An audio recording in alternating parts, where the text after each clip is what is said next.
I think you got to have great work ethic. I like to outwork work. I believe we're gonna pack the dome, and I'm so looking forward to that. We got great fans in this city. I'm excited about this basketball program. I'm up for any challenge. What's good, everybody, and welcome back into another episode of the Fitz Take Podcast. I'm your guy, Jamarcus Fitzpatrick, but you can always call me Fitz. And joining me today is someone that's already been on the show, but now he is fully back and locked and loaded and ready to go with the Louisiana Ragin Cajuns head coach, Quannas White. Coach, thank you for giving me some of your time once again, and welcome back to Lafayette, man. Thank you, Jamal, because I'm happy to be here. Been here almost a week. Me and my staff have, ever since I accepted the job, we've been hitting the ground running from a recruiting standpoint. But yeah, I'm excited and glad to be back home. No doubt. Before we get into the basketball sense, because like you said, y'all hit the groundwork and Absolutely. immediately. Let's take a step back to where it began for you in the city of New Orleans, Ninth Ward. Where did you feel like basketball really started for you, where it wasn't just like, this is a fun sport that I can play, but like I can turn this into something for a career, which is it's become that for you? Yeah, well, as you just said it was in the Ninth Ward, New Orleans. All my friends and my older brother, who basically taught me the game of basketball along with my dad, bringing me out there on the park on Desire Street. That's where it all started, and that park, all the kids and guys would go and play pickup on the concrete. Kids are not doing that anymore. They're playing video games, in the gym. But yeah, that's where it started for me, and had some really great talent down there in New Orleans, and that's what made me and built me. I think it was Jay Walker that was on the mic whenever he was talking about, you guys playing back in high school, how y'all, made an appearance there at the Cajun Dome. What are some of your more fonder memories about basketball when you were playing back at St. Aug and as you were coming into your own and making a name for yourself? Yeah, well, Coach Hollis Price, who was my backcourt teammate at St. Aug, and then we went on to play at Oklahoma together. We had a outstanding high school coach in Bernard Griffin, and so he, I like to say we were prepared before we went to college, and that's because of the job that he did and all the things that he instilled in us. Hard work, discipline, making sure we were on time, making sure after practice, we were still working on our games before practice. And so, yeah, we were prepared, and we had a great teacher to learn from. And, even from, a coaching aspect, that's kind of where it all started as well. For sure. What was home like for you? I know you got a younger brother that's on the staff with you and everything. What was home like for you? How many siblings did you have? What was it like growing up there in New Orleans? Yeah, so my younger brother Josh, who's the youngest Hall of athlete in the Hall of Fame at North Texas, instilling in him what was instilled in me from my older sister Tania, who's outstanding, who's one of my biggest fans, loves basketball. She loves the Houston Cougars, but no, she's going to take all her gear and put it aside. Sorry, Houston fans, but now she's a raging Cajun fan, and so. And then my older brother is my mentor. He's a firefighter down in New Orleans. Didn't play basketball in high school and college. He played in one of the best bands in the country in the Marching 100 at St. Aug. But, my siblings have been great mentors to me, great friends. And, I wouldn't be in the position I am today if it was not for them and my parents.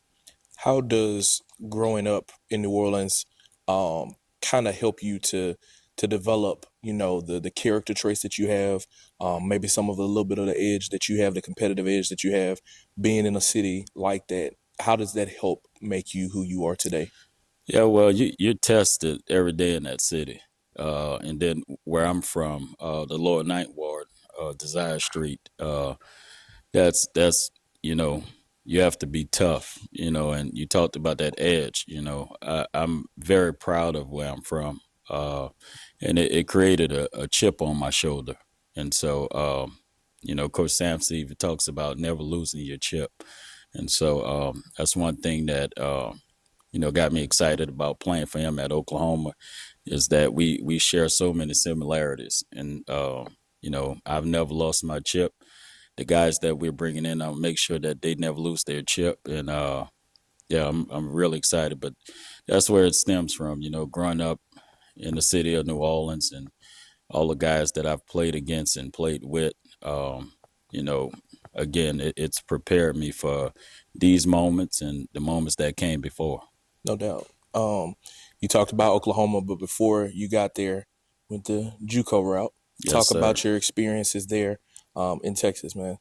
Man, Jamarcus, I've been really blessed to have Coach Griff, who's my high school coach, but then leaving Coach Griff and going to play for my head coach, Jensen Cotton, a guy that's currently on my staff. That tells you a lot about me, right?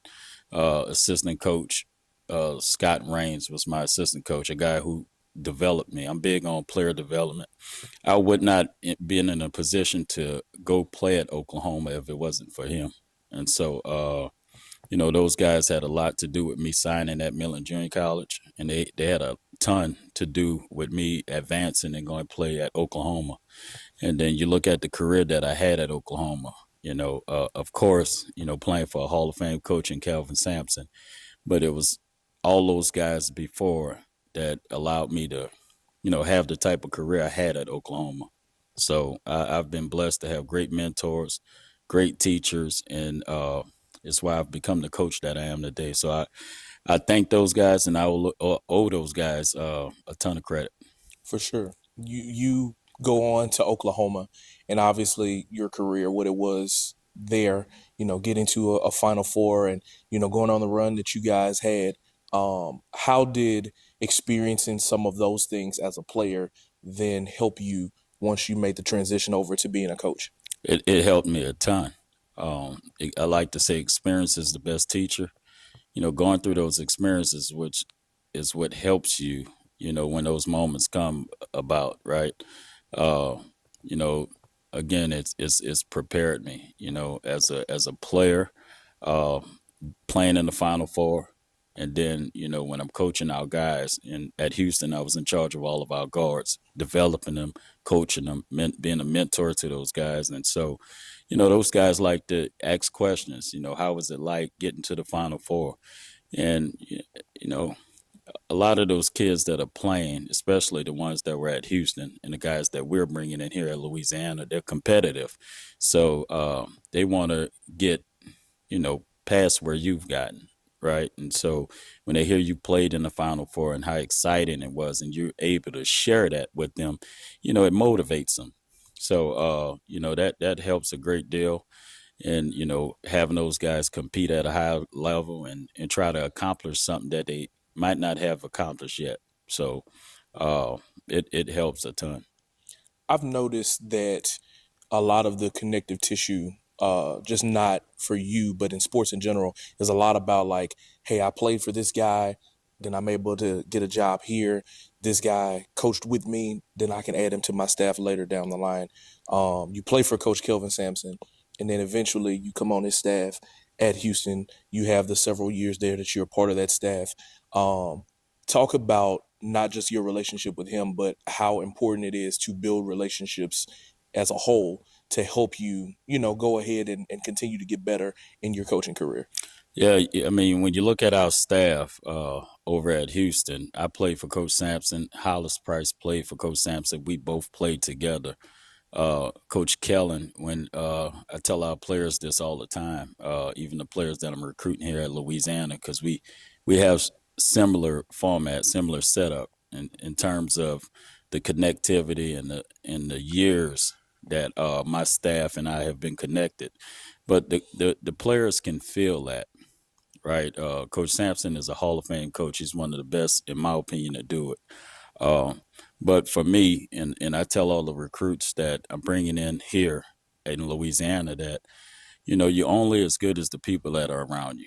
You got, my staff is phenomenal. And I'm saying that before we even play a game.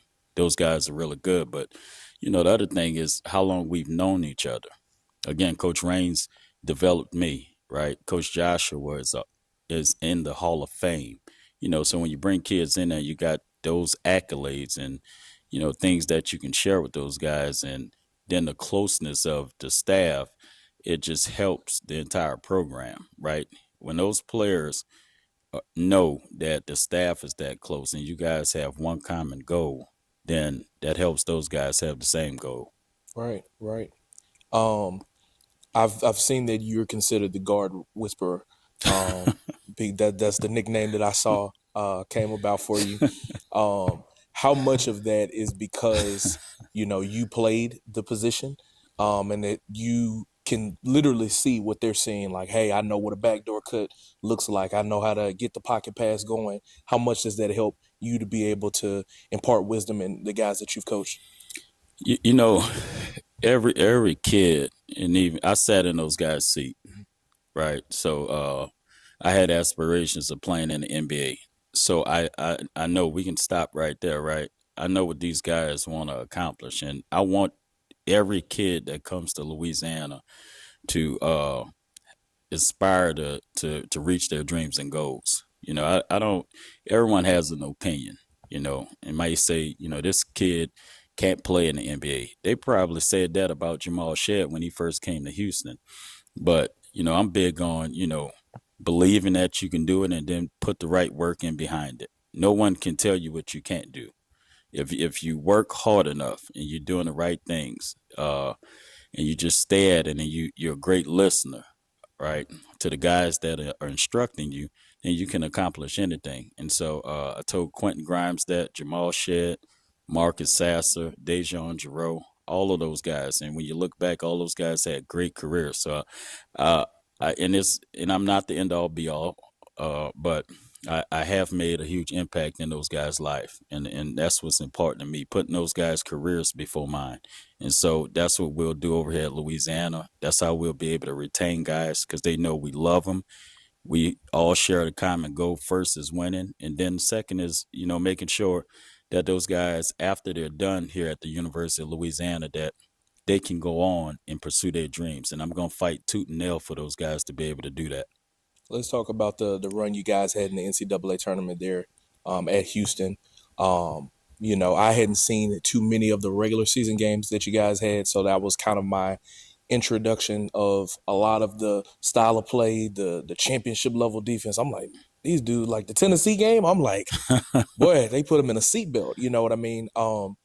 Just how much of that was able to be cultivated and brought together through the journey of the entire season. Like, some people think that, oh, you just get hot in March, but no, you guys go into the Big 12 and you compete at a high level, you win it, and you go on a run in the NCAA tournament, making it to the championship game. How much of that was built throughout the season? Yeah, it starts in June, right? It's gonna start in June with this group that we're putting together. And so yeah, that you're right. That was cultivated a long time before the season even happened, before games even happened. You work extremely hard at practice. The games are never easy, right? Some like to say, you work harder at practice so that the games become easy, but the games are not easy, and they become that more challenging if you're not working hard at practice. So it all starts at practice. How consistent are you being with your intensity and the focus that you give it each and every day? And so, and then in recruiting, you got to make sure you're evaluating and you make sure that you're bringing in the right guys, right? That's extremely important. Those guys not only have to fit you, but they have to share the same common goal as you. And so, again, it starts at June. It starts at practice, and then you'll see the finishing touches when you play the game. You'll give yourself a great chance to win if you're preparing the right way at practice. For sure. Championship game, you guys are going against Florida. Number one defense y'all are in the country. They're one of the top offenses in the country. What ultimately was the reason why you guys didn't leave that game as national champions, do you believe? I have to give Florida credit. They won the game. We were up 12. It still stings. It stings and it motivates me. Although I'm not there, it's still motivation because the type of competitor that I am. That bothers me that we did win that game to this day. And again, when you put guys' careers, although I'm not out there on the floor, I can't play anymore. My days are over. But those kids worked so hard, and they, earned the right to finish that game off the right way. But again, you got to give Florida credit. They won the game. They did what they needed to do to win that game. Um, but you know, in wins and losses, right? It's all learning lessons. You don't just learn from your losses; you learn from your wins as well. It's things that you could improve on all the time.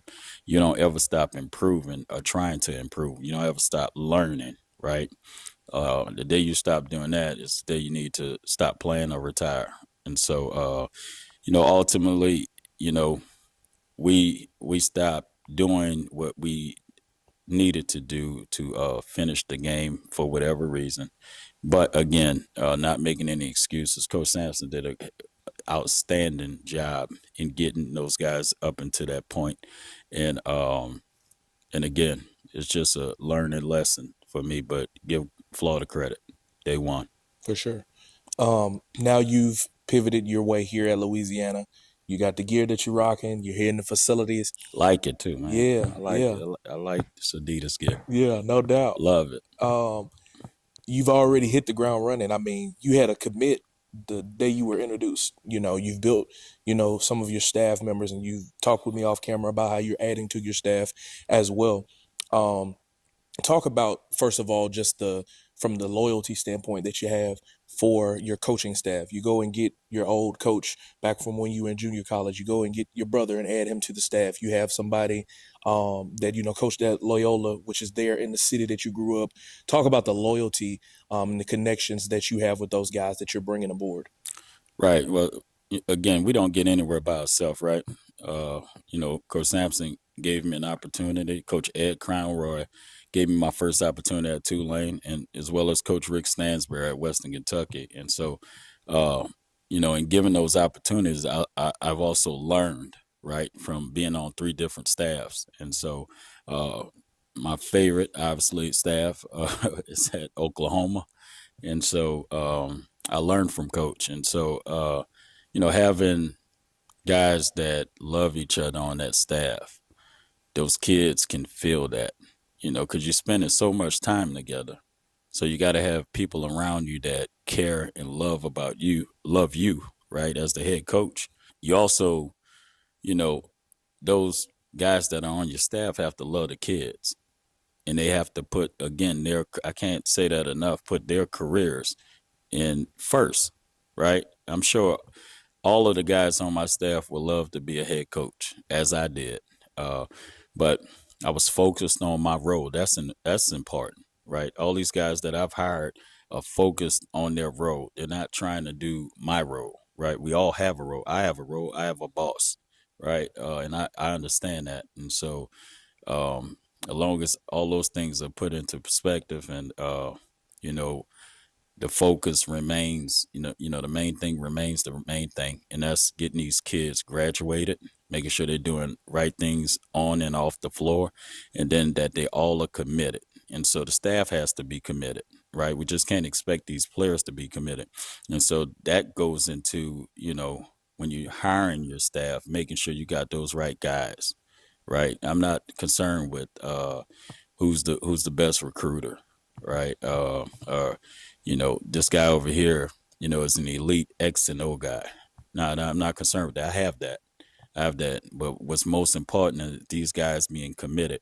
We want to pack that dome out. These guys believe we can do that. That's important, right? We want to have. I think the dome holds 13,000. I mean, what a sight would that be? I mean, the energy in that place, and so the guys that we bringing in, I think that would motivate our fans. I'm really committed to that and excited about that. And so, but again, back to our staff, you know, those guys and the connection that I had with them, obviously my brother for life, right? But Coach Raines, the synergy between me and him, Donald Reyes, who, he and I worked at Tulane University together. And then for that guy to have success like he did down the Reyes at Loyola in his first head coaching opportunity, the hunger that he has, but also the selflessness that he has in stepping down to come be my assistant. So think about that, Yeah. right? What type of person is he? And so all those kids know that, right? And so I'll never leave that out. I think I've assembled one of the best staffs in the country, and it's because of all those reasons. No doubt, man. I'm looking forward to seeing how those guys connect with the players in practices and in the games. Um, just looking at some of the names that you've already added, Devion Laverne, who's a kid that came out of North Central from this area. You've added him to your team. Mike Collins. Um, I saw the kid that Sean Elkington, and you had the kid from Loyola. I think that's the all-time leader in 3 points, field goals made in the school's history. Uh, just how was it that you're in one place, your coaches are working behind the scenes? How were y'all able to already? I mean, I think you got like 6 or 7 recruits under your belt already, so you've almost assembled a team without even being in the building. How was that possible? Again, we got the guys that were boots on the ground. And while I can't talk about recruitment and names and all that good stuff, uh, we've been working since the day I got hired. So the day I got hired, we hit the ground running. And although I was away, I was telling the guys here, that we currently have that was on the team from last year. Although I'm not here, I'm here. And so when you say something like that, you have to have great trust in those guys that you hired. And so immediately, those guys immediately came down here to Lafayette after being hired and hit the ground running, working the phones, communicating with me when I wasn't in a scouting meeting. And so every time I was not in a scouting meeting preparing for Purdue, preparing for Gonzaga, Duke, soon as I would get a break, I was on the phone. A lot of sleepless nights. And so, but, you know, I love my job. I love what I do. I thank God for this opportunity. And so you better believe it. We're going to give it all. And that's what we've been doing. How much of a grind was that? I mean, because we talked about it before. That's 2 and 1 of doing the job. Like you over here saying, like, all right, this is the sets we gonna run, like you said, against Purdue, Duke, and all of that. But hey, did he commit? We got him on the phone. All those things like that. Like how daunting of a task was that you were able to get done? It's challenging. It's challenging. But like you just said, I'm looking at Cooper Flag and completely locked into that. Anytime Coach Sampson asked me a question, I was very on point. I think you got to have great work ethic, and I humbly say that, man. I think I like to outwork work, right? I have 4 amazing kids that hardly see me, but they get it and they understand, and I have to lead them, right, and then I have to lead the kids that are coming into this program and the kids that I was in charge of over at Houston. And so those guys, again, they look at that and they say, okay, if he can work 2 jobs and still be here, and I'm referring to the kids at Houston, even and the kids here that we've got committed. Well, what kind of leader do we have? And that makes those kids, motivates those kids to want to work even harder, right? And I got a great understanding of that. And so it's a daunting task, but I'm up for any challenge. Right. Obviously you had, you mentioned about you weren't here, but now you are. A couple of guys decided to put their names in the transfer portal and move forward in their careers. But one guy that you did get back that was already on this team is Jeremiah Evans, a kid that's from my neck of the woods in Shreveport, Louisiana. So I had seen him play and heard about him. So when I saw he was coming here, I said I know he was going to be a special player. Could you speak to what you've seen from his game that you feel like you can continue to develop to make him one of the next great players? Jeremiah Evans has a very high ceiling. His best basketball is ahead of him. He's just scratching the surface. The thing that stood out to me when I watched him on film while I was taking a break from Cooper Flag, any one of the teams opponents that we're getting ready to face at Houston. I was watching film. That's the other thing. I was hitting the phone in one hand, watching film in another. But uh, he's going to be really good. I think he's a kid that can get to where he can stretch the floor. He can play the 5 or the 4. I think he'd be elite rebounder. I watched the play that he made just the other day. He was at the 3-point line. It was a chase down block. A kid that has the ability to do that. Now you just got to have him consistently do that, and that's where coaching comes in. And so I'm excited about Jeremiah. Great mom, um, and he's a really really good kid, and his future is bright. Yeah, it is. I mean, I see him the work that he put down low, but then I see him pop out and shoot a couple threes and add that into his bag. I'm like, man, if he can tighten that up even more, you talking about some scary play on the floor. There's a guy that's Absolutely. 6'11" that can play anywhere on the floor. That's an impressive feat to have. Um, when you look at what you've already added to the puzzle, and the style of coaching that you implement, what can Cajun fans expect to see out of the Louisiana Ragin Cajuns come late 2025? We're gonna have some really exciting possessions. Every possession is going to be exciting. You're never going to sit there. You're going to want to get up off your feet because this team that we've assembled is going to play the right way. They're going to play together, and the fans will feel that, right? They'll get excited about that. They're going to play hard. We're going to try to get every loose ball. Every time that ball is missed, a shot missed after we shoot, we're going to get second and chance, third opportunities. And when fans see guys giving it their all, it's like anything in life. Anyone will get behind it. And so, again, I believe we're going to pack the dome. And I'm so looking forward to that. We got great fans in this city. I'm excited about this basketball program, and yeah, the fans can expect to see us do really great things offensively and defensively. We're gonna get them really excited, man. I'm fired up, as you can tell. Yeah, that's gonna be fun, man. I can't wait to see it. Um, you mentioned about being a father of four.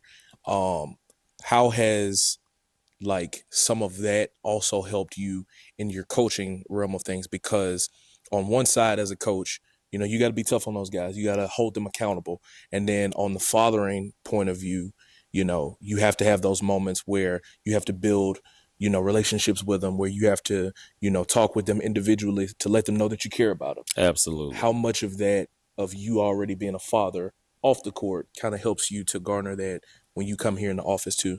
It helps a ton. You have to have balance, right? It's not just about these kids running up and down this floor and helping you, right? You have to help them, Mm-hmm. and so when I talk about putting their careers uh, before mine, and the assistant coaches putting their careers, and those guys feeling that and know that, it's one thing to say that sitting down with those guys one on one, because every day is not going to be a good day. I was talking to my staff last night. What's going to happen when one of those kids face adversity? Hits a brick wall and not having a good shooting night, having a bad game. What do you do after that? Everybody's good when you're winning, right? And when guys are shooting well, but having the ability to pick a kid up when they're not doing well. And again, we talked about experience being your best teacher. I've had all those experiences, and so I got a great understanding on how to do that. And it starts in building genuine relationships. When those kids understand that you care about them, about their well-being, about them on the floor, off the floor, their academics. I was just talking to Zeke about his son Kyson. He told me uh, his son name the first time I met him, and I've never forgotten that kid's name. That's important, right? So I'm a realist, man, and so that's what these kids are getting. That's what these fan base is getting, and so that's why those kids are gonna run through a wall because they know they got coaches who care for them. I love it. Um, talk about your wife, man, and how much she has helped to be a partner in what you're doing. I've heard a lot of people say that behind every great man or beside one is a great woman. Mhm. Um, you know, what has she done that a lot of people don't see that's helped you to be able to step into the spotlight now as a leader here at this program? Yeah, well, I'm not easy to deal with, man. Especially, especially, especially in season, uh, or out of season. I love basketball, and I'm completely 1,000% dedicated to basketball, and obviously to this program.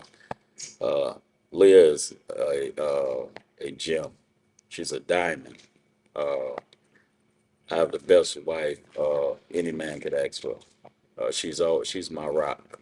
Uh, so she's been there for me and allowed me to grow. And so I think any good partner, is doing that. And so never once questioned, even back in my AU days when I had some really outstanding parents right here in Louisiana that gave into a program that was a mom and pop program. We were not sponsored. I came out of my pocket a lot of days, and Leah never blinked. She stood behind me, and it's the God honest truth. And so I love her for that. She's a phenomenal, not just a phenomenal wife, she's a phenomenal mother. She takes care of home while I can go out and chase my dreams. So, when you got a woman like that behind you, man, it makes your life that much easier. So thank you, sweetie. I love you. I love that, man. I'll get you out on this one. As you sit in this facility, you kind of look around, you see banners hanging up all the way around. Yeah. How much of that excites you and motivates you, knowing that this is good, this is great, this is history that you're becoming a part of, but now it's time to add more banners. Oh, it motivates me a ton. When I first walked in there, I was just looking around and just seeing where the future banners are going to go. And so I'm greatly excited. The other thing is, I want to see how many guys we can get to the NBA from here. That's I would tell every recruit that I'm motivated to do that. First and foremost, I want to win championships, right? I want to get to the NCAA tournament, and I'm motivated to get us back to where we were just in Houston, right, to the Final Four. So I mean that with all sincerity.